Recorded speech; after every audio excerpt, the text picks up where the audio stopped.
Hello everybody, it is Steve, your friendly neighborhood lawn gnome. Welcome back to another video over here on That's Comical. And if you're watching and it happens to be a Wednesday, happy new comic book day. Well, I'm very excited for today's discussion because we're going to be talking about the brand new Netflix series that a lot of people were talking about long before it officially aired its episodes. And that, of course, is the live-action adaptation of one of the most beloved animes ever created. And the craziest part is, this anime is not even originally from Japan. No, we're talking about the, I believe, very first American-made anime, Avatar: The Last Airbender, which was from Nickelodeon Studios, and this is the Netflix live adaptation of that show. So, I am still relatively new to Avatar: The Last Airbender. I watched both Avatar: The Last Airbender and The Legend of Korra back-to-back during the pandemic, as a matter of fact. What a great time to finally sit down and watch those two fan-favorite, iconic television shows, and I very much enjoyed them a great deal. I loved the characters, loved the story, and loved everything that happens within these two landmark shows and animation. So, of course, when I was hearing that there was going to be a live-action adaptation, was I extremely excited about it? No, not really. And no, I have not seen the 2010 M. Night Shyamalan big screen adaptation of Avatar: The Last Airbender, and I probably never will, knowing the monstrosity that it is.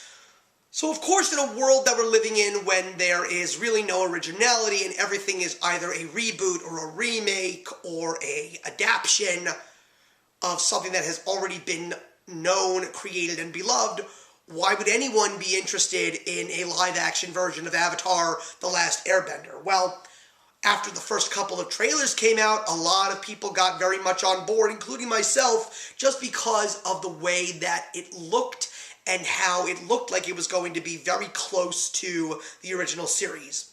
Well, that's half right. It's not entirely close to the series, especially because of the fact that the first season is only 8 episodes. So if they're now officially renewing it for 2 new seasons, which is obviously going to be based on the 3 original series animated seasons, there is no way that you're going to be able to make it exactly the same as you did for the animated studio back in 2005.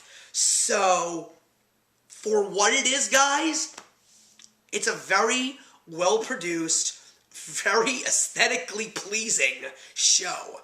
They definitely got the look of this show, of this world, correct in live action. The costumes, the makeup, the hairstyles, the CGI backgrounds of this world, they got it right. They got all of it right. Maybe not necessarily perfect in regards to the visual effects, because there were some points in time where I'm looking at Appa and I'm just like, this is a very, very, very CGI-heavy air bison. It would have been really cool if they could possibly have done maybe a little bit of practical effects when he wasn't flying, but that's neither here nor there. And Momo also just looks very, very CGI. But then again, for a TV budget, even though this does have a pretty large budget, there's still so much that you can do in regards to television shows. I just thought that the characters looked like they leaped right out of the animation into real life, and I just loved the way that everything looked and felt, and my experience definitely reminded me of coming back to the animated show. If anything, it also gave me incentive to rewatch the animated shows, because I've only watched them both once. The actors that they got, these are a lot of people that I don't know, except the only familiar name was Daniel Day Kim as Fire Lord Osai. Great choice. He is phenomenal in this role, but I will definitely say that the actors that they got to portray Iroh and Zuko, chef's kiss. They were absolute perfection.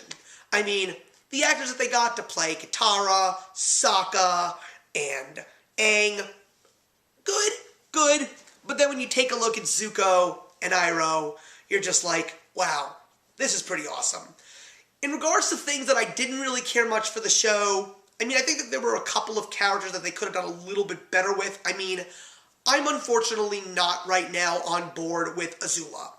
I don't know why, but the character just doesn't seem to fit based on the animated counterpart. I mean, I know that they're doing a lot of changes for cinematic value and purpose, but she doesn't come off as this character that, when you're introduced to her first, she's not struggling, really, to be what she wants to be. Because it's not that she is given everything on a silver platter, it's just that she has the confidence and the strength of her mind to be who she wants to be. And I just don't see that being portrayed in this live-action adaptation of Azula. Also, I'm not really on board with her friends Ty Lee and May, but you know what? I've been surprised so many times before when it comes to so many of these adaptations, so maybe I'll get surprised knowing that there is going to be a second and third season.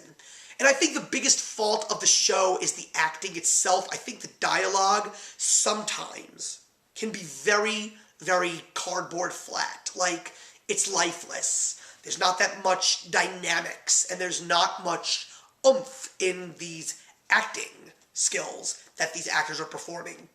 So, I always say, when we're off to a first season, it's almost always a rocky start. I mean, I can't really think of first seasons of any kind of show that are absolute perfection. If there are any out there that you guys can think of, put them in the box below and prove me wrong. I'm welcoming it. But knowing that we're going to be getting a second and third season, it means regardless of what people felt about it, people clearly watched it. Clearly, some people did very much enjoy it. I personally, overall, thought that it was a very fun show, and I enjoyed it a great deal. But now that we're getting seasons 2 and 3, I'm just all the more excited because I would love to see a live-action version of Toph, because Toph is my personal favorite character. So I'm really excited to see what they're going to do, and I'm just really glad that the fans of the original show did decide to, if anything, give Avatar: The Last Airbender, the live-action show, a shot. Because now, with the second and third seasons on the way, maybe we will see a great deal of improvement. At least that's what I'm personally hoping for. So those are my thoughts on the live-action adaptation of Netflix Avatar: The Last Airbender. Leave your comments in the box below. Let's have a discussion, and I'll see you in the next one.